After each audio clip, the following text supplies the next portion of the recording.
ISKCON নেতা চিন্ময় ব্রহ্মচারীর অনুসারীদের হামলায় প্রাণ হারিয়েছেন শিক্ষানবিশ আইনজীবী সাইফুল ইসলাম আলিফ। ঘটনাটি ঘটে ২৬ নভেম্বর বিকেলে চট্টগ্রাম আদালত ভবনের সামনের সড়কে।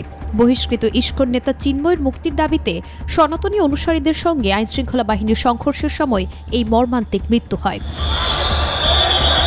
আলিফকে গুরুতর আহত অবস্থায় চট্টগ্রাম মেডিকেল কলেজ হাসপাতালে নেওয়া হলে কর্তব্যরত চিকিৎসক তাকে মৃত ঘোষণা করেন। সংঘর্ষে আরও কয়েকজন আহত হয়েছে বলে জানা গেছে।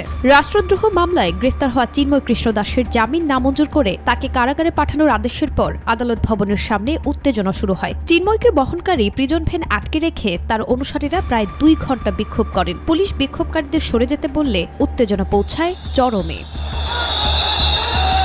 পরিস্থিতি নিয়ন্ত্রণে আনতে পুলিশ সাউন্ড গ্রেনেড ছোড়ে, যার জবাবে বিক্ষোভকারীরা ইট পাটকেল ছুড়ে পাল্টা আক্রমণ চালায়। সংঘর্ষ আদালত প্রাঙ্গণ ছাড়িয়ে সামনের সড়ক এবং আশেপাশের এলাকায় ছড়িয়ে পড়ে। এই সময় বিক্ষোভকারীরা আদালত ভবনের আশেপাশে বেশ কয়েকটি গাড়ি ভাঙচুর করে এবং স্থাপনাগুলোতে হামলা চালায়। চিন্ময়ের অনুসারীরা রঙ্গম কনভেনশন হলের সামনে অবস্থান নিয়ে সাধারণ ছাত্র ও জনতার সঙ্গে সংঘর্ষে জড়িয়ে পড়ে। পরিস্থিতি নিয়ন্ত্রণে আনতে আইনশৃঙ্খলা বাহিনী অতিরিক্ত সদস্য মোতায়েন করেছে। এই সংঘর্ষের ঘটনা সনাতনী সম্প্রদায় এবং আইনজীবী সমাজে গভীর ক্ষোভ এবং উত্তেজনার জন্ম দিয়েছে। নুসরাত শারমিন, মাই টিভি।